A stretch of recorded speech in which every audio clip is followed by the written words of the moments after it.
She's the Queen's only daughter. To many, the princess who symbolises the best of the royal family. I think a lot of people in this country think that Anne would actually make a great queen. She'd have made a formidable monarch, without a doubt, because it is duty before self, and Anne is the personification of that. But how much do we really know about Princess Anne? I'm not totally useless. I was quite well educated. How has her relationship with her family defined her? Princess Anne was the son that Prince Philip never had. She is very much in his image. And what is she really like? She doesn't tolerate fools. She can be snappy. She can reduce grown men to tears. How does it feel having a Buckingham Palace as your private property? Well, no, because it isn't. She doesn't care about being popular. She doesn't care about rubbing people up the wrong way. How's the Duke of Edinburgh this morning? Oh, dear. You know where I am? Same place as you. We reveal the truth behind her most memorable moments. From the dramatic... Good evening. There's been an assassination attempt on Princess Anne and Captain Mark Phillips. It was an extraordinary incident, and she handled it in the most extraordinary way. To the controversial. Divorce? Very mirror. Never been mentioned. These were love letters. There was something going on between the two of them. No, I have no comment to make on the news at all. We follow the highs and lows of an extraordinary life.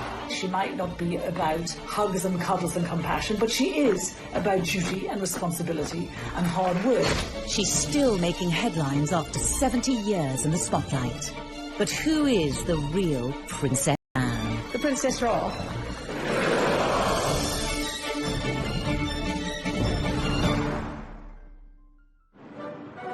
Born in 1950, Princess Anne is the only daughter of Queen Elizabeth II and the Duke of Edinburgh, and sister to Charles, Andrew and Edward. Anne was born 70 years ago, the second child of Elizabeth. And of course, when she was born, her grandfather, George VI, was still on the throne. And it really was a million miles away to where society is today. Arriving at Ballater Station with her family, the Queen was received by the Marquis of Aberdeen. Anne had a very 19th century childhood, a very traditional royal childhood. When she was born, of course, the Queen was not yet Queen. She was still Princess Elizabeth. So Anne was not born at Buckingham Palace, as many people think, but actually at Clarence House, where the then Princess Elizabeth and Prince Philip... And heir to the throne, it was Anne who was assertive from a young age. Anne's always been a tomboy. She's always been the one who goes out and climbs trees and is very courageous and very confident, very willing to explore the world and find her own way in the world. In a way, perhaps that Charles has been a little more timid, shyer, more sensitive character. Anne is absolutely a chip off the old block. As a child, even though she was a couple of years younger than the Prince of Wales, she was quite happy to take him on in any kind of physical rough and tumble, and she often came out on top. One person with a better insight into Anne than most is Katie Nicholl. She recently interviewed the princess to mark her 70th birthday. I think growing up with three brothers, it was inevitable that Anne was going to be pretty tough, pretty resilient. She had to learn from an early stage how to hold her own as a girl in the royal family, second born to Charles. And, you know, I think there was a lot of competition between the siblings. So Anne was always going to have to stake out her own role in the royal family. The princess had to become independent from an early age.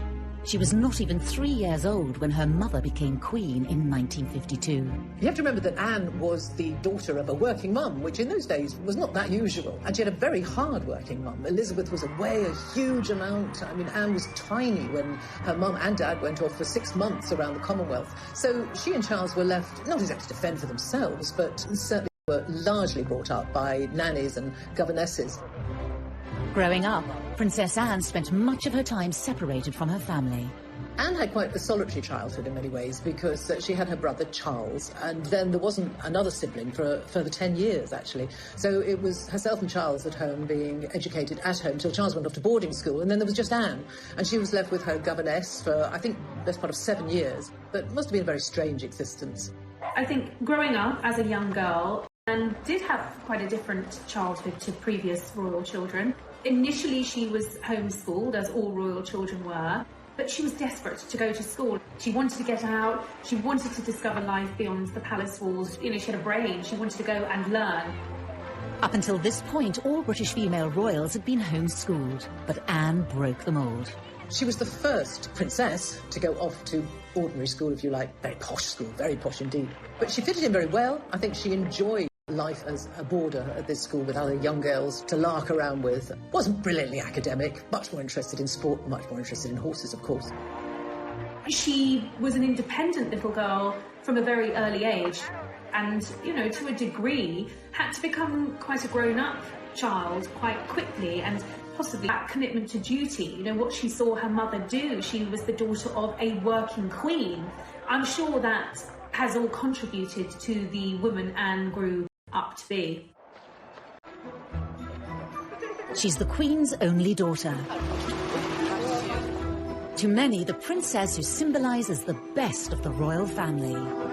I think a lot of people in this country think that Anne would actually make a great queen. She'd have made a formidable monarch, without a doubt, because it is duty before self, and Anne is the personification of that. But how much do we really know about Princess Anne?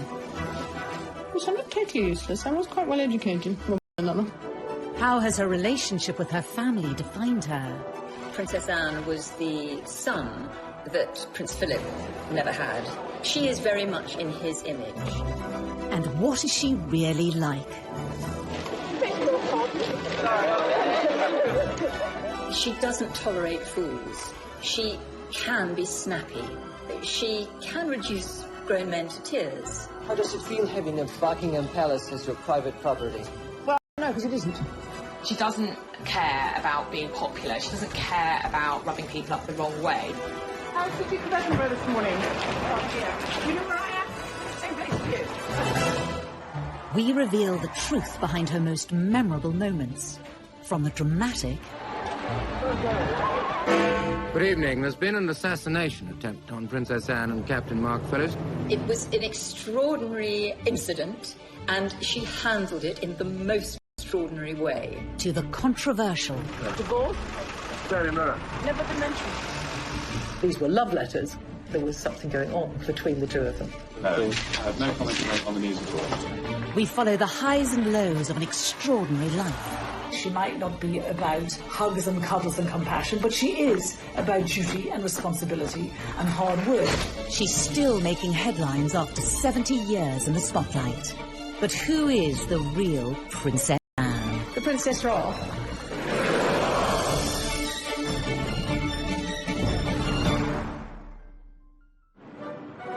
Born in 1950, Princess Anne is the only daughter of Queen Elizabeth II and the Duke of Edinburgh, and sister to Charles, Andrew and Edward.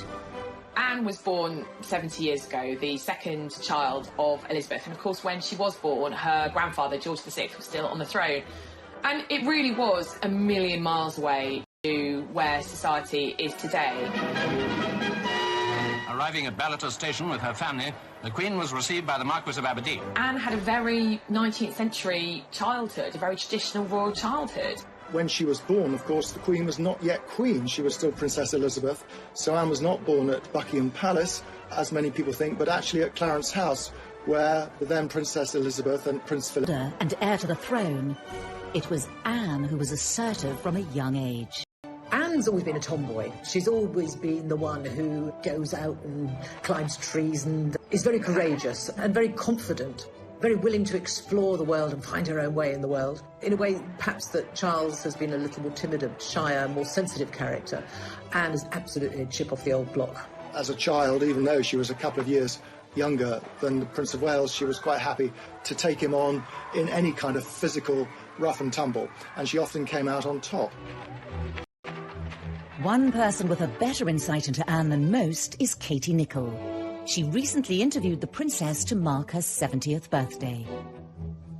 I think growing up with three brothers, it was inevitable that Anne was going to be pretty tough, pretty resilient. She had to learn from an early stage how to hold her own as a girl in the royal family, second born to Charles. And, I think there was a lot of competition between the siblings. So Anne was always going to have to stake out her own role in the royal family. The princess had to become independent from an early age. She was not even 3 years old when her mother became queen in 1952. You have to remember that Anne was the daughter of a working mum, which in those days was not that usual. And she had a very hard-working mum. Elizabeth was away a huge amount. I mean, Anne was tiny when her mum and dad went off for 6 months around the Commonwealth. So she and Charles were left not exactly to fend for themselves, but certainly were largely brought up by nannies and governesses. Growing up, Princess Anne spent much of her time separated from her family. Anne had quite a solitary childhood in many ways because she had her brother Charles, and then there wasn't another sibling for a further 10 years, actually. So it was herself and Charles at home being educated at home till Charles went off to boarding school, and then there was just Anne. And she was left with her governess for, I think, the best part of 7 years. But it must have been a very strange existence. I think growing up as a young girl, Anne did have quite a different childhood to previous royal children. Initially, she was homeschooled, as all royal children were, but she was desperate to go to school. She wanted to get out, she wanted to discover life beyond the palace walls. She had a brain, she wanted to go and learn. Up until this point, all British female royals had been homeschooled, but Anne broke the mould. She was the first princess to go off to ordinary school, if you like. Very posh school, very posh indeed. But she fitted in very well. I think she enjoyed life as a boarder at this school with other young girls to lark around with. Wasn't brilliantly academic, much more interested in sport, much more interested in horses, of course. She was an independent little girl from a very early age and, to a degree, had to become quite a grown-up child quite quickly, and possibly that commitment to duty, what she saw her mother do. She was the daughter of a working queen. I'm sure that has all contributed to the woman Anne grew up to be. But unlike her mother, the princess was never destined to be queen. In a way, it's quite sad because you have this amazing kind of role model in her mother who was a very strong woman, a very powerful woman, back in the 50s and 60s, which was kind of post-war, when women's rights and equality was really, really starting to take off and be incredibly important. And her mother was a great role model. And in some ways, it's a shame that Anne wasn't born first. But even if she had have been first, the rules back then, the law of primogeniture back then, meant that any boy, any son born to a monarch would always take precedence over his sister. Because of the rule of primogeniture at the time, Anne's brothers all overtook her in the order of succession. When she was born, she was third in line to the throne after her brother and her mother. Grandfather was then still the king. And then when Princess Elizabeth ascended to the throne, Anne obviously moved up, and for many years she was number 2 to Charles. But obviously things changed when the Queen had that second burst of motherhood with the arrival of Prince Andrew in 1960, and then 4 years later Prince Edward in 64. Anne moved down below her brothers. That was the system then. A lot of people have never been very comfortable with it, but that's how it was. And I think Anne accepted it. Princess Anne discovered that there were advantages to not being the heir. She knew that she was never destined to be queen, and it meant that she was spared a lot of the upbringing that her brothers had to go through. She was allowed a little more freedom. She was able to do what she wanted to do, wear the kind of clothes she wanted to do, see who she wanted to see. It was a degree of freedom, encouraged, I have to say, in part by her parents. Throughout her life, the princess has continued to be pushed further away from the throne.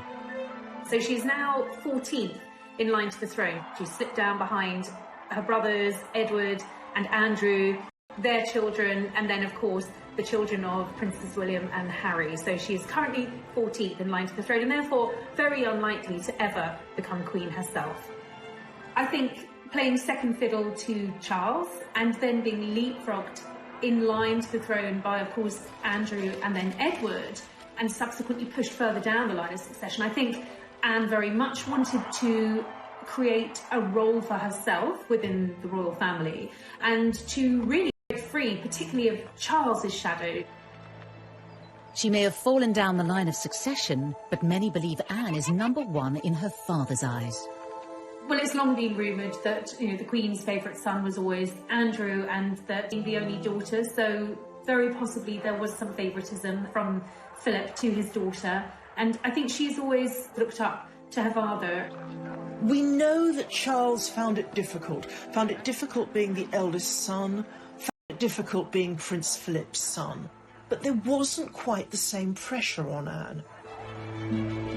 As she grew older, Anne's similarities to her father brought them ever closer.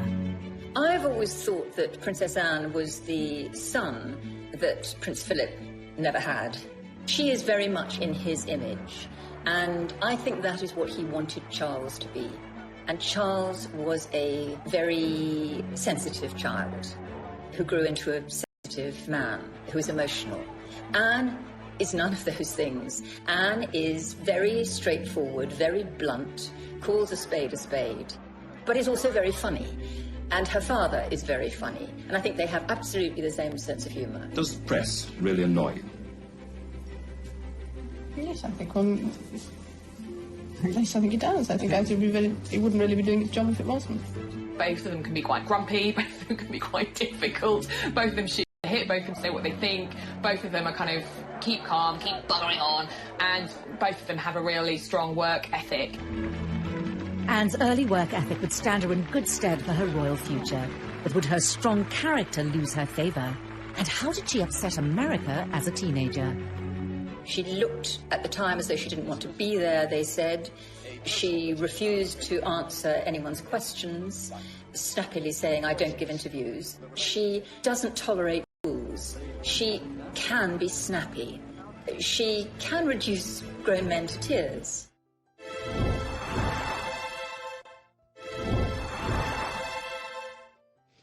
May God bless her and all who sail in her.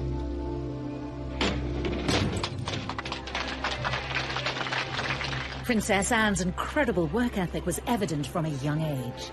In 1968, aged just 18, she became a working royal. I think she's always had a sense of commitment from a very early stage in her life, and after school she decided that rather than go to university, she wanted to start working and becoming a full-time working royal, and that's exactly what she did. Anne didn't see the point of any further education. She'd had quite enough by the time she was 18, and said that she thought university was a very overrated pastime. She probably wouldn't have got in anyway because she didn't do brilliant in her exams. I decided, after my limited school career, not to go to university. Contrary to some reports, not because I couldn't go to university, but I didn't actually want to go to university. The Queen and Philip went to Australia in 1970. Anne wasn't even 20, she was still only 19. She accompanied them, and it was the birth of what has become a real royal staple, the royal walkabout. There had never been a walkabout before, but such was the interest in the young teenage Princess Anne, and she was a very an attractive teenager. The crowds turned out in their thousands. The princess has devoted a large part of her life to official engagements and is often referred to as the hardest working royal. She always has been one of, if not the most hard-working member of the royal family. I mean, she will carry out 4 or 5 engagements in one day. She could be in Scotland in the morning, London in the evening, and she would be very well briefed on every engagement and extremely professional. She's admitted she's a workaholic. Anne is very no-nonsense, and she takes that approach to her work. She regularly tops the best-selling list in terms of the highest number of engagements. I think on an average year, she does anything from 350 to at most 500 engagements, both domestically in the UK and abroad. It's a huge workload. I remember Kevin MacLeod, who was the Canadian Secretary to the Queen, said of Anne in 2014, her credo, literally her belief is, keep me busy, I'm here to work, I'm here to do good things, I'm here to meet as many people as possible. Anne may work hard behind the scenes, but for many years this has been eclipsed in the media, all due to her troublesome relationship with the press. This was apparent from her first visit to the United States in 1970, when the princess was just 19. One of her first foreign trips was to America, where she and Charles went together. And she was not very well received there at all. She went to the White House to visit Nixon when he was president. And there was a lot of negative press because she seemed to be so sulky. She looked at the time as though she didn't want to be there, they said. She refused to answer anyone's questions, snappily saying, "I don't give interviews." She was very ungracious.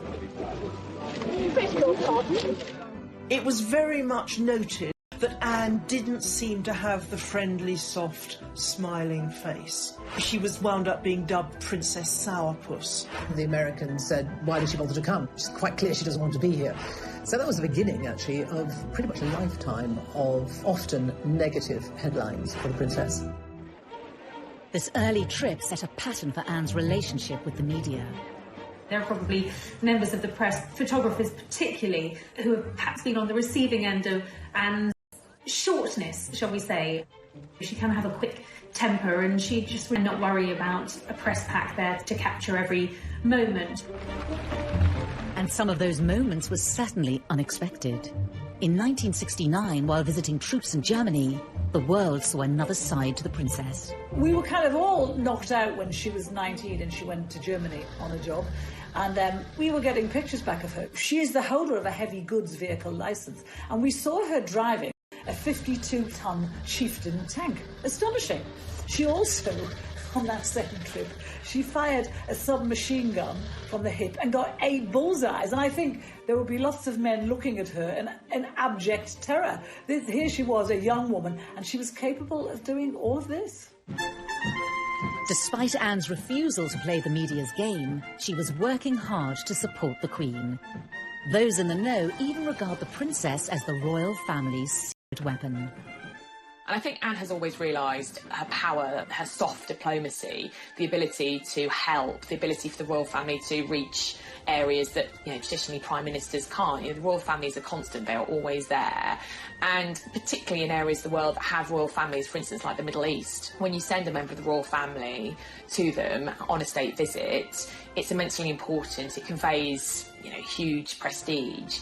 And people take that very seriously. And often members of the family like Anne are used to help trade deals, help diplomatic relations, and I think Anne has been very successful at that, and she's done that from a very young age. Well, Anne had this brilliant knack of sort of being the pathfinder, if you like, for the royals. If there was a slightly tricky destination go to, it was always Anne they would send in first, because she has a great ability at making people feel welcome and being enormously empathetic with people. In 1990, it was Princess Anne who the Queen trusted to visit the Soviet Union on her behalf. This historic occasion marked the first official visit by a member of the royal family in over 70 years. The last, coming before the Tsar, a distant relative of the Queen, was executed after the 1917 revolution. I suppose her most significant overseas trip was to Soviet Russia, as it then was, in 1990. How does it feel having a Buckingham Palace as private property? Well, I don't know, because it isn't. She made a huge impact. It was a great success. Big crowds came out to see her. People were interested in her. And the feedback was incredibly successful and very positive for Britain. That was a massive deal in terms of the thawing of the relations between the UK and Russia. So that was a really, really important tour that Princess Anne went on to the Soviet Union, and she really paved the way for the Queen's visit. Daughter to step in. And despite Anne's stern reputation, she may even be welcomed in place of the Queen. The Queen can be very, very shy. She's naturally quite shy on engagements, whereas Anne is far more like Philip. So if you've got Anne on an engagement, you're going to get possibly a little bit more of a relaxed engagement. Anne isn't afraid to talk, she will have banter, she will ask questions, she will engage in a way that I don't think we see the Queen do. When you watch engagements with the Queen, they tend to be very formal. The Queen doesn't say very much, she's shown around and she observes. She may ask occasional questions, but with Anne, I found the engagements to be a lot more informal. As well as her royal duties, Princess Anne is involved with countless charities, organisations and military regiments in the UK and overseas.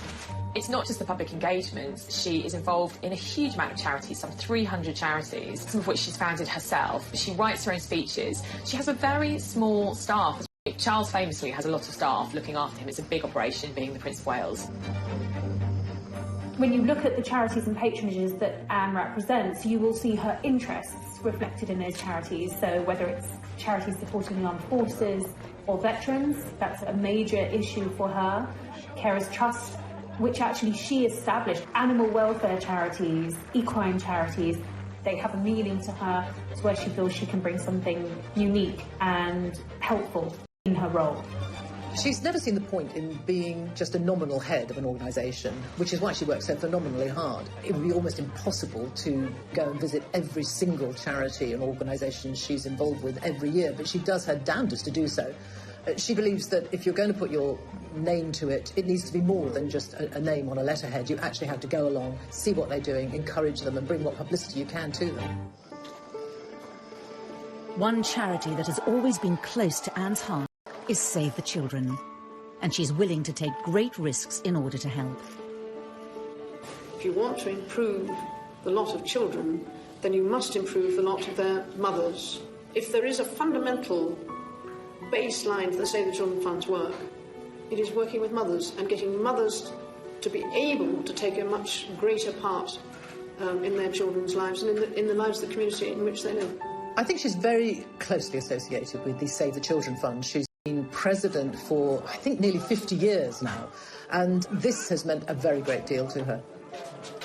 When Princess Anne carried out those early trips to Africa with Save the Children in the early 70s, this was her really breaking the mould. This was her going far afield, doing something that was at times quite dangerous.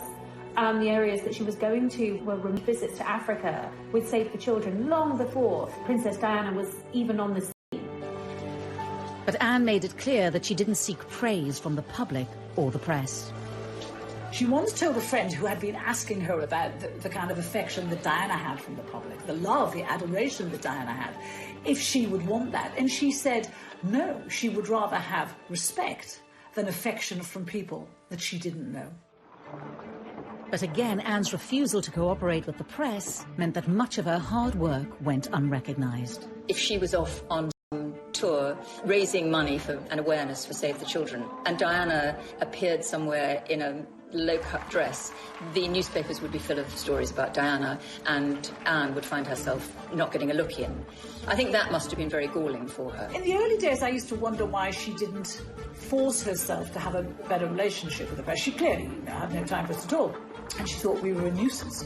Such a shame, because whenever we used to write about her, it wasn't about the worthy work she'd done. It was because she'd lost her temper somewhere, or she'd sworn at someone, or because she was wearing ridiculous clothes. She got a really hard time from Fleet Street in the 80s and the 90s. They thought that she treated the press with disdain, she wouldn't talk to them, she ignored them, she wouldn't smile for them. And in return, they gave her a really hard time because, in their view, she didn't give an inch. For many journalists of that time, Anne wasn't helping her own cause. She wanted to be appreciated for what she'd done. She got across that Diana was more appreciated than her, and yet she did nothing to facilitate that. But this all changed in 1982, when the press followed Anne on one of her trips to Africa with Save the Children. They went in an attempt to get a story about her love life, but after realising she wasn't going to talk, they started to take note of her work and were surprised at what they saw. There was one particular tour where she went to Africa, and the photographers, the press pack, were with her as well for all that time. It was probably weeks, and she was visiting refugee camps in Africa. The press didn't really want to go along with her, but they did in 1982 go to Africa with her. And there they saw a princess who was utterly prepared to get down and dirty, really getting down to work, dressed, you know, in jeans and a shirt and probably a headscarf, in dusty, hot, sweaty Africa, going into slums, the way we're not used to seeing a princess at all. And the changed, and suddenly there were positive headlines, and the good headlines such as she had not had at all before. And I think people began to appreciate that we had a very hard-working princess there who would travel the world and not stand on airs and graces. With a new understanding of her work behind closed doors, it's not tolerate fools. She can be snappy. She can snap at Lord Lieutenants, for instance, who are trying to keep her to a timetable. She can reduce grown men to tears. She's very like her father in that respect. And she is a very, very hard worker and wonderful at what she does.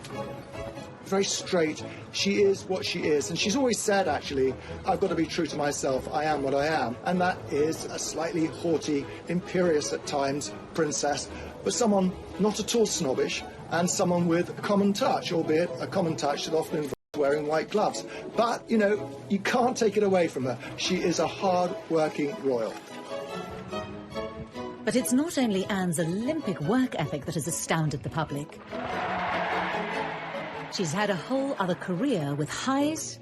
We had a world-class sportswoman as a working royal, and that's quite unusual. And lows. It's pretty humiliating to be seen covered in mud and water and scrambling after your pony.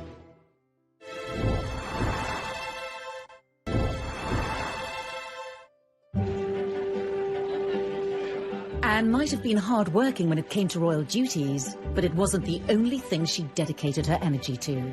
She was a senior royal, but she was also having a second career, effectively running parallel at the same time. Breaking with tradition, she chose to also pursue a riding career alongside royal duties. It's really very impressive that Anne was able to juggle her equestrian career as a very successful horse rider and carry out all her duties as a senior royal.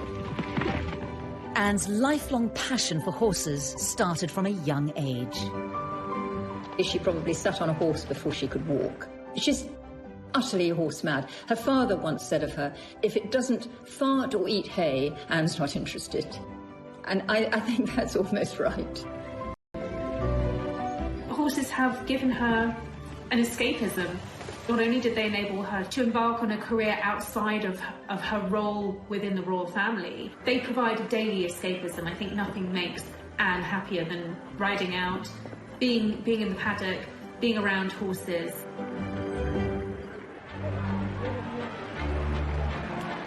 Horse eventing has long been considered a risky sport.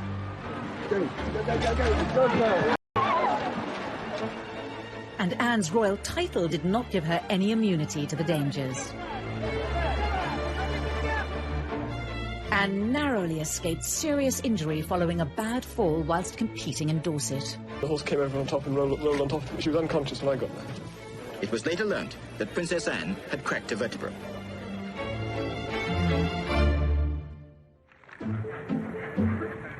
Growing success in her equestrian pursuits led to an increased level of press interest in Anne, much to the dismay of the young princess. When they were photographing her when she was riding at events, when she was doing cross-country, and they would be tucked behind a fence, and they would like nothing more than to see her fall off her horse. It was generally thought that this year's cross-country course at Burghley would present no more than a reasonable test for horse and rider. Not so. The 20th jump over a tree trunk into the water at the trout hatchery proved to be too much of an obstacle for most of the 60 competitors, not least for Princess Anne. And that was where she originally, the phrase that she's been tagged with ever since, where she told photographers to naff off.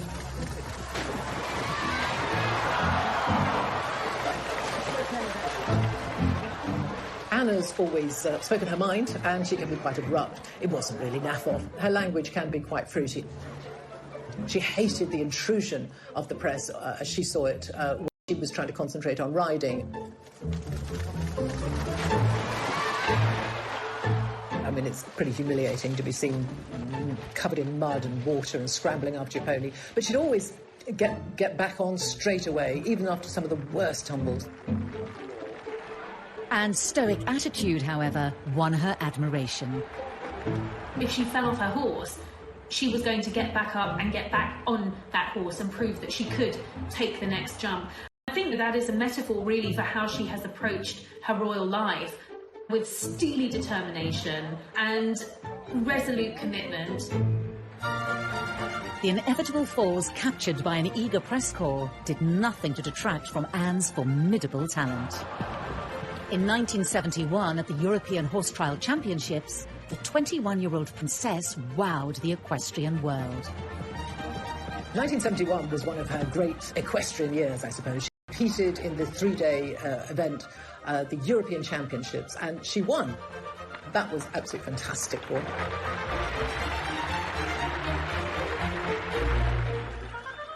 Anne's sporting success allowed the public to see a different side of the princess.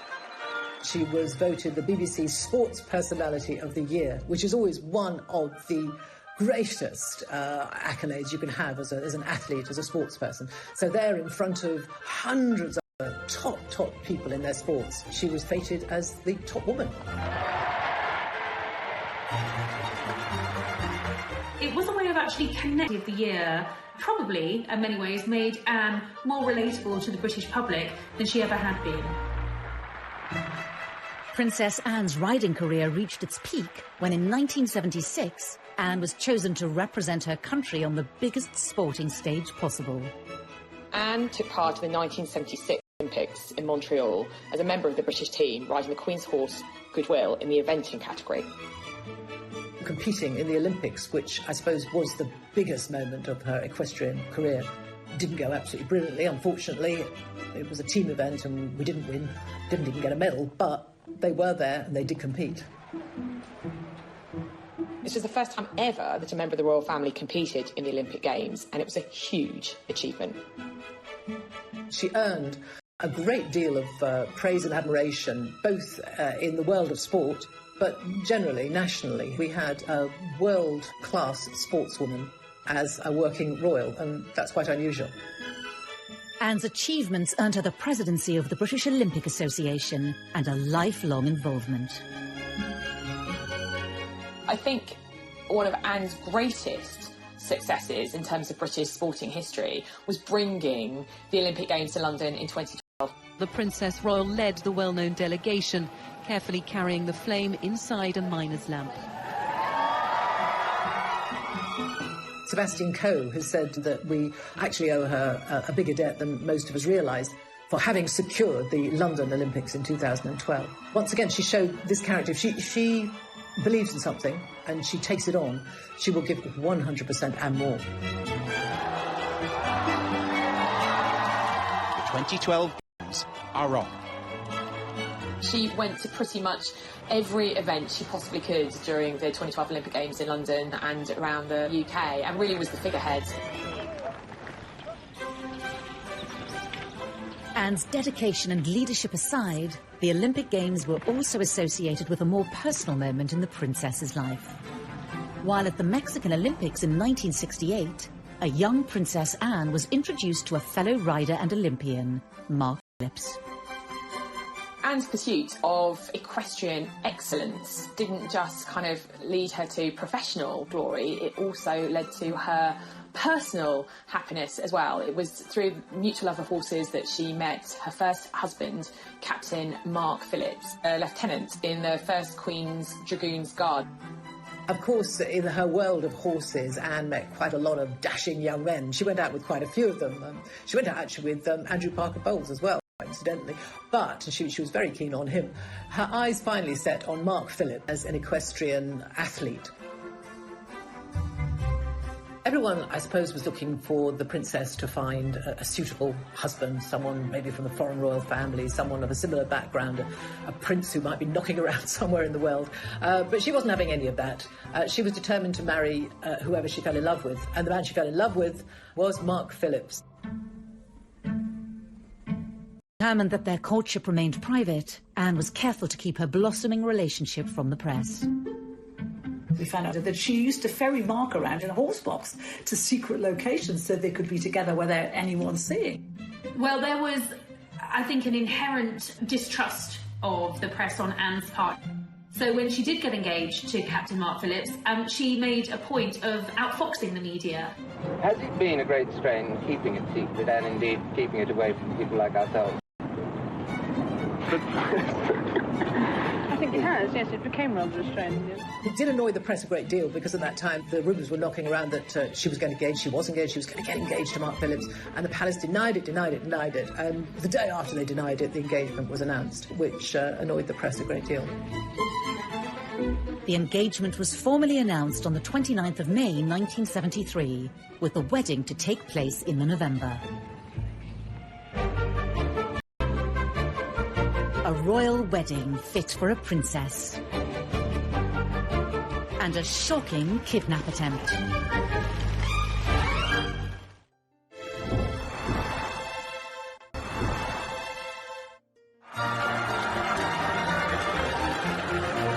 In November 1973, Princess Anne married Mark Phillips with all the pomp and ceremony of a royal wedding.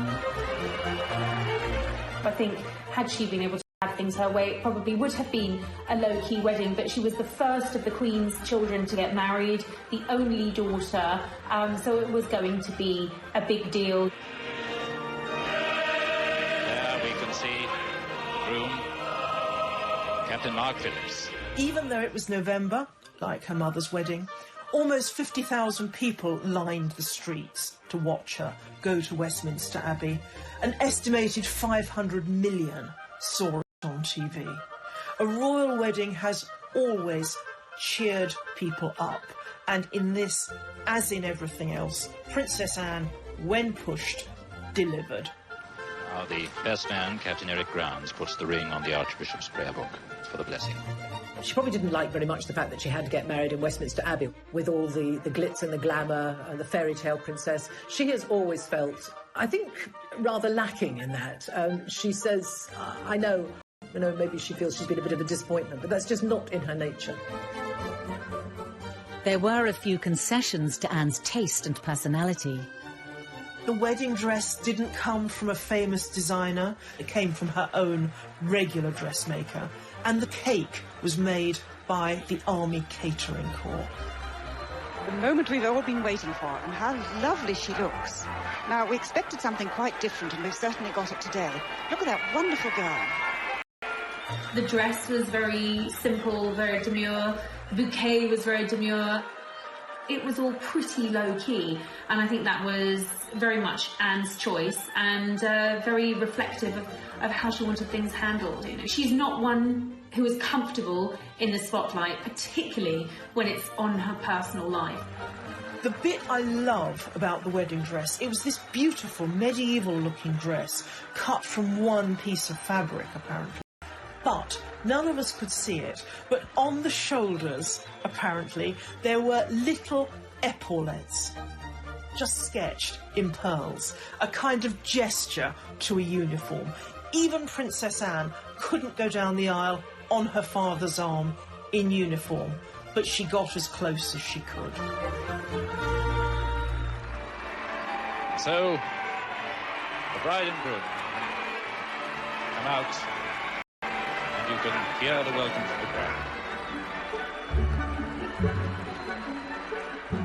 Tradition has it that the Queen often bestows new additions to the royal family with a title upon their marriage. It was in the Queen's gift to bestow an earldom on Captain Mark Phillips, who was a commoner. He refused that title, and very much with Anne's blessing, and I think from the outset they were determined to live as normal, private lives as possible.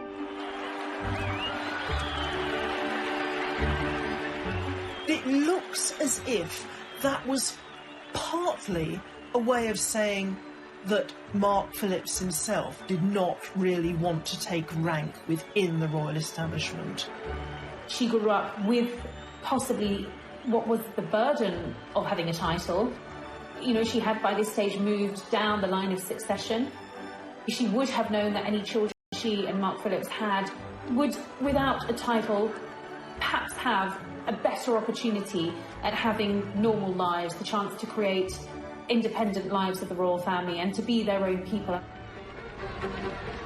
The newlyweds were barely able to enjoy the first months of married life before their peace was shattered when Princess Anne and her new husband were the target of a terrifying attack.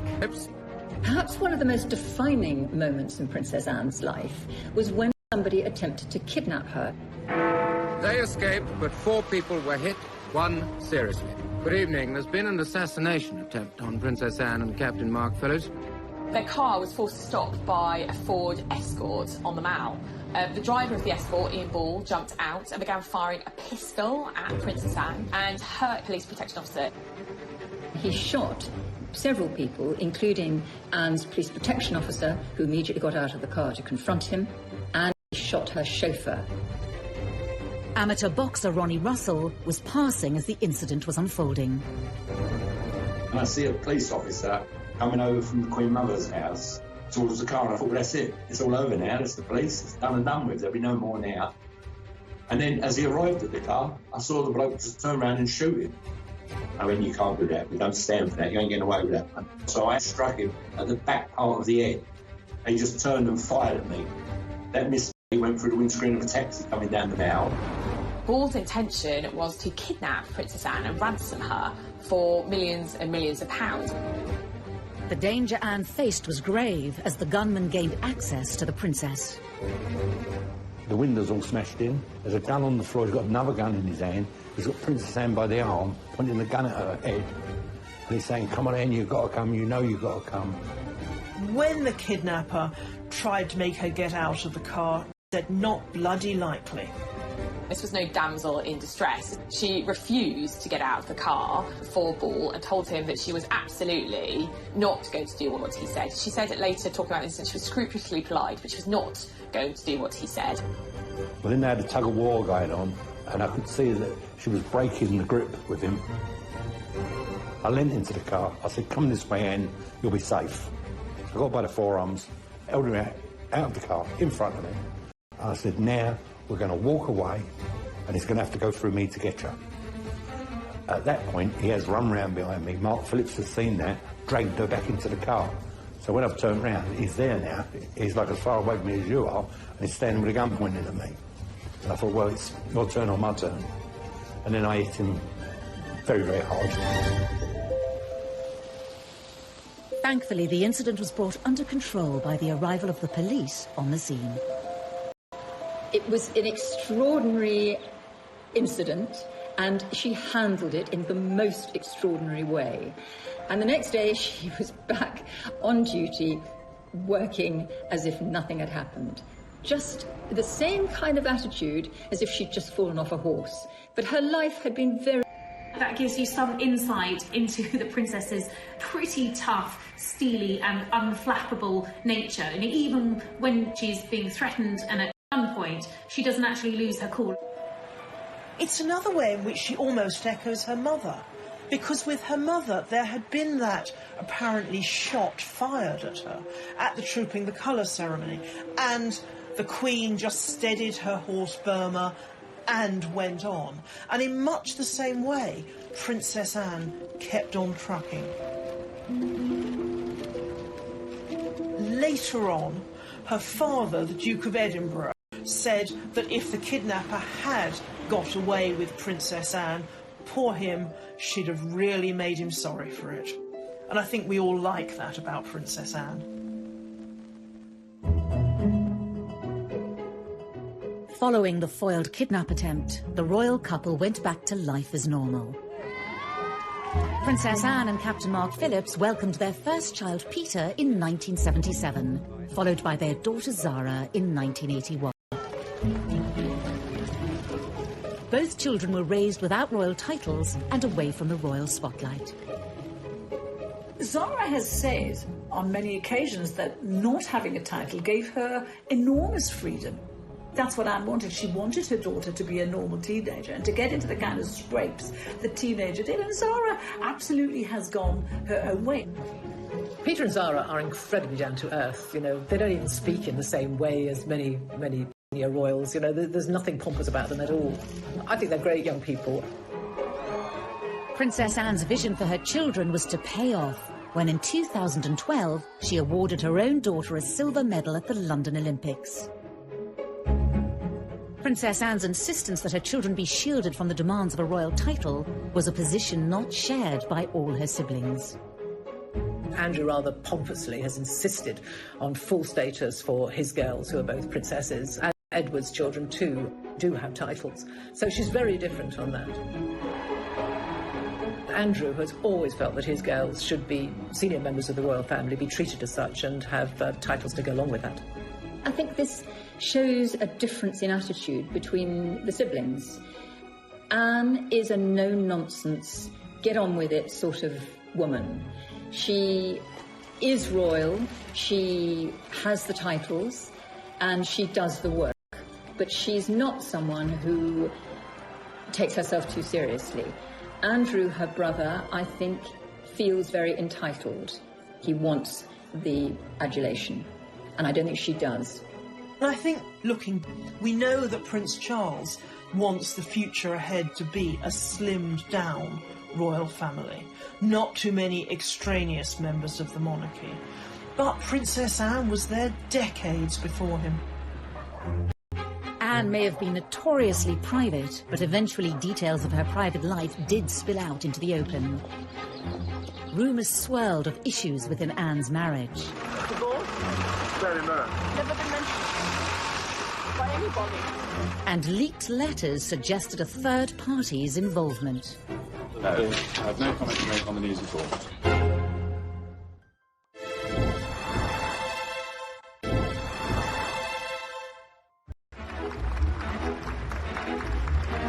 The Queen's only daughter, Princess Anne, has gained a reputation as one of the most tireless members of the royal family.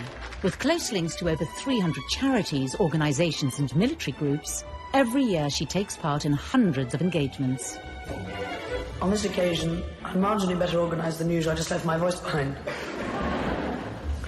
She has an amazing energy and a real commitment about the work that she does. She's absolutely committed to those charities, and there are very many of them.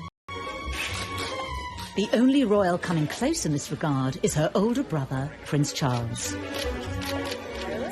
Oh, to be young. Last year, he just pipped her to the title of hardest working royal, undertaking 521 outings compared to his sister's 506. For much of her life, it's been hard for her not to be overshadowed by the older brother destined to be king. It's good for you in the end, I suppose. It's character building, I suppose. All their lives, comparisons have been inevitable. Charles is quite a sensitive man. He cares a great deal. And I'm not saying that Anne is uncaring, but she's much more like her father, which is a pragmatist. I mean, Philip once said that I'm a pragmatist, Charles is a romantic, and very often a romantic thinks that a pragmatist is unfeeling. I don't think Anne is unfeeling, but she is a much more practical, get-it-done sort of individual than Charles, who feels things very, very deeply. The difference between her and Charles, I think, she was tougher than him. She was always stronger than him. In fact, someone once said, you know, she's the king we never had.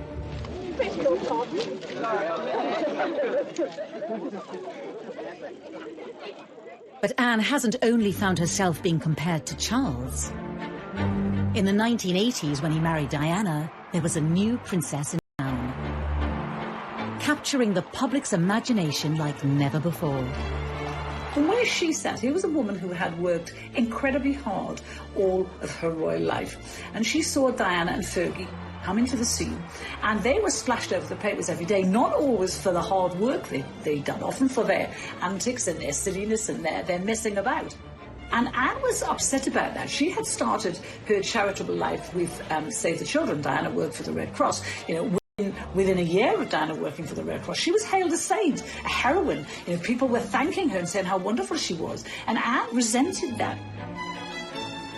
If you want to improve the lot of children, then you must improve the lot of their mothers.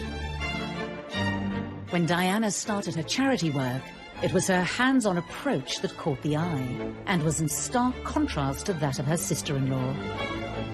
She might not be like Diana, she might not be about hugs and cuddles and compassion, but she is about duty and responsibility and hard work. And I think, as old-fashioned a concept as that might be, I think that's why we like her. It wasn't just in this area that the likes of Diana overshadowed Anne. Amidst all the royal scandals involving her siblings and their partners, Anne emerged untainted. And yet she's not without her own misdemeanors. She received her first speeding fine when she was 20, and she's gone on to get several more. She was even banned from driving for a month in 1990. It's also often forgotten that Anne remains the only senior royal to have a criminal record. In 2002, she pleaded guilty to charges that her dog Dorothy, an English Bull Terrier, bit 2 children in a park. Convicted under the Dangerous Dogs Act, she was fined £500.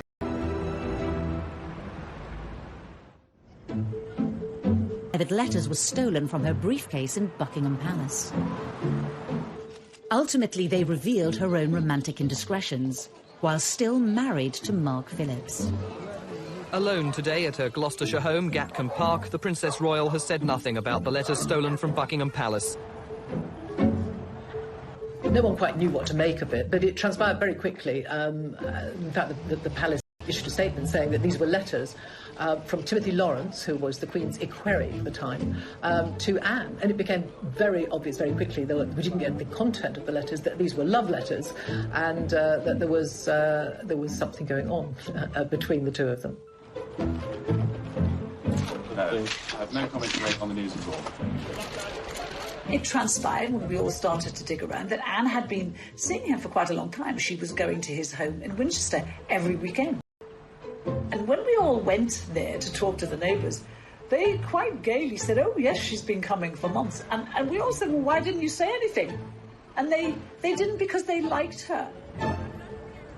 As for the letter thief, Scotland Yard's Serious Crime Squad investigated the incident for 4 months. They took 500 sets of fingerprints and interviewed almost everyone at the palace, but the thief was never identified. The damage was done. The letters had exposed Anne's affair and revealed the true state of her marriage. Speculation was rife that her and Mark Phillips would be divorced, even though she denied it. I've seen the paper today.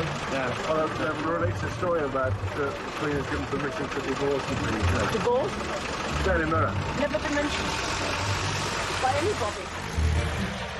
In the end, divorce did come during the Queen's Annus Horribilis in 1992.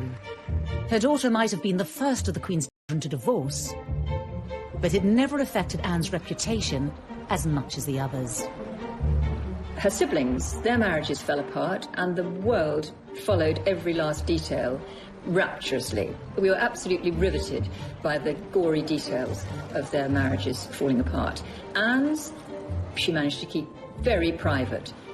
The love letters were published, but she just kept on, and she said nothing, and no one dared to ask her anymore. And she married Tim Lawrence very shortly after she divorced Mark Phillips. 1992 even ended on a happy note. The Princess Royal marrying Timothy Lawrence at one of the most low-key royal weddings there's been. So she married at the little church near Balmoral, and that was probably the kind of wedding that she'd have had the first time round, if she had the chance. Small, private, just, a little bunch of white flowers in her hair. Had both her children there. I think that wedding was really all about Princess Anne. Since then, Princess Anne has maintained her ferocious commitment to royal duty. Her no-nonsense dedication to carrying out her role is a trait she shares with her mother. It's led many to wonder if Anne was the Queen's child most suited to becoming the next monarch.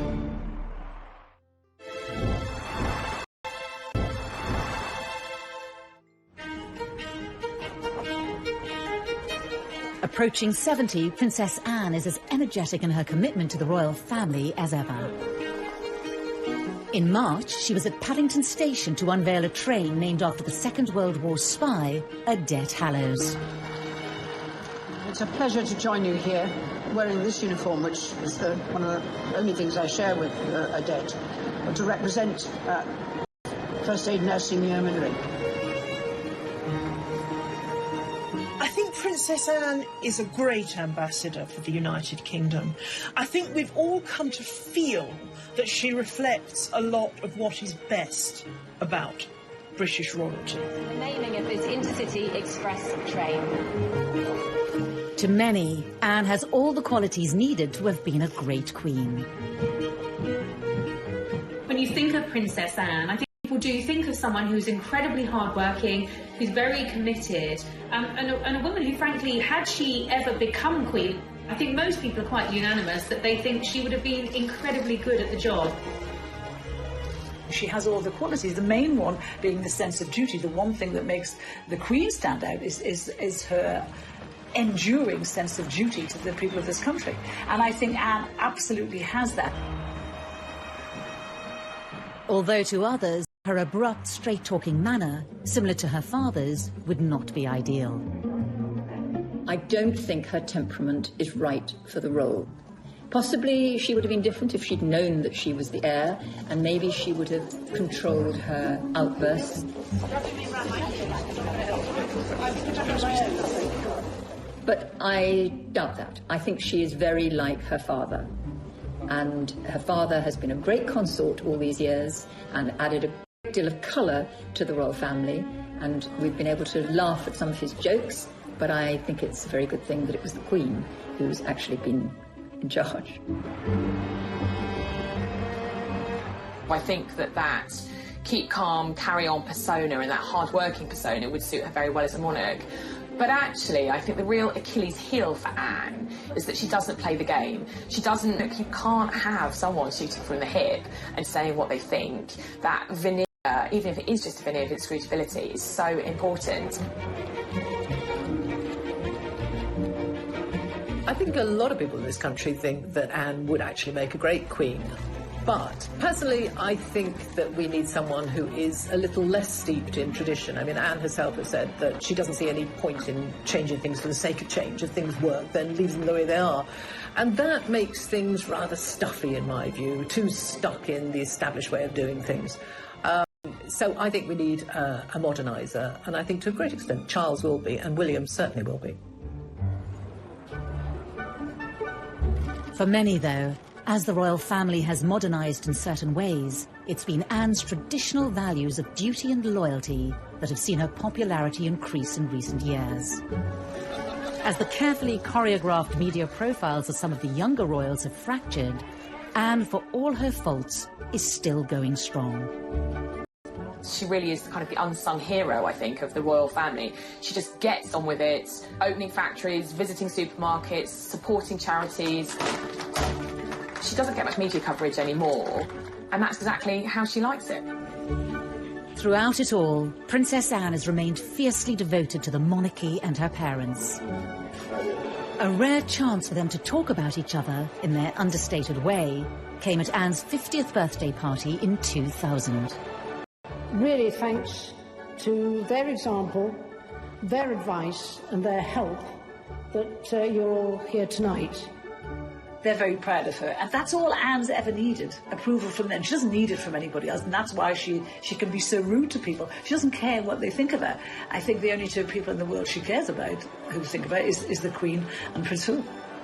I have been touched by the warmth of the appreciation that all these many friends and colleagues feel for your energy and dedication.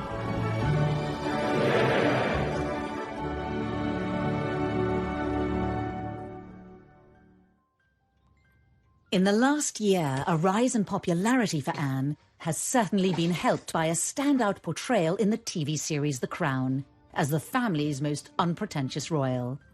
I rather wish you would be like that with me. It would suggest I have significance. Trust me, you wouldn't like it in reality. I would. Bully her right back. Fancy swapping then? Fancy being the heir? Not if it means going to Wales.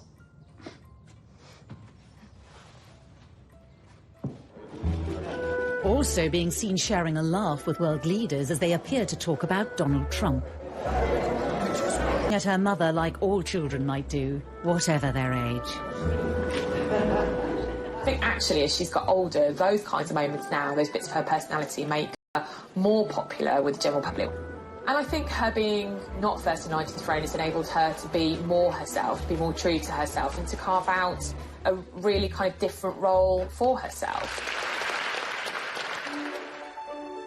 A striking image of the princess in her youth features on the cover of May's edition of Vanity Fair. And in a revealing interview ahead of her 70th birthday, she said, "It's about serving," and credited her parents for influencing her work ethic. She also warned the younger members of the family against reinventing the wheel when it comes to public service. Her advice after many years of duty is, don't forget the basics. Something she says she intends to do for many more years to come. I think she probably won't ever slow down. I think she's like the Queen in that respect, that, you know, she will just keep ploughing on as long as she's able. She's a great grandmother. She loves her grandchildren, but she also loves her work. It is really what she's been born to do, I think she feels, so she'll carry on. She gets a lot out of it, as well as putting a great deal into it. So it is with my very great pleasure that I present on behalf of Her Majesty the letters patent to the town of Wootton Bassett. She simply sees her role in life as to serve, and in that respect, she really is the replica of both her mother and her father.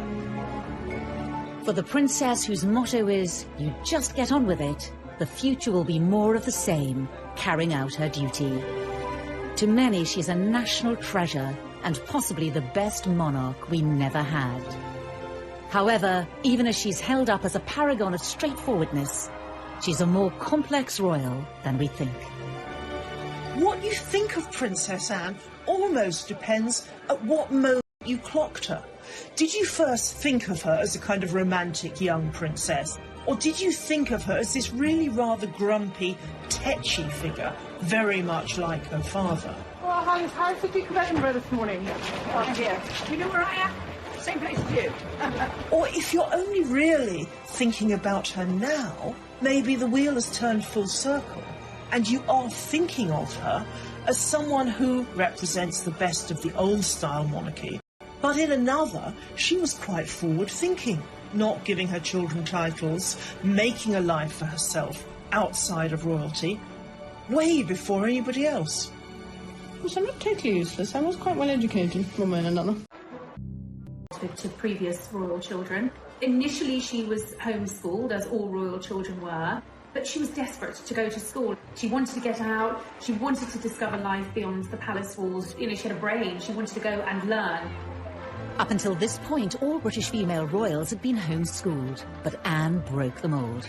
She was the first princess to go off to ordinary school, if you like. Very posh school, very posh indeed. But she fitted in very well. I think she enjoyed life as a boarder at this school with other young girls to lark around with. Wasn't brilliantly academic, much more interested in sport, much more interested in horses, of course. She was an independent little girl from a very early age and, you know, to a degree, had to become quite a grown-up child quite quickly, and possibly that commitment to duty, you know, what she saw her mother do. She was the daughter of a working queen. I'm sure that has all contributed to the woman Anne grew up to be.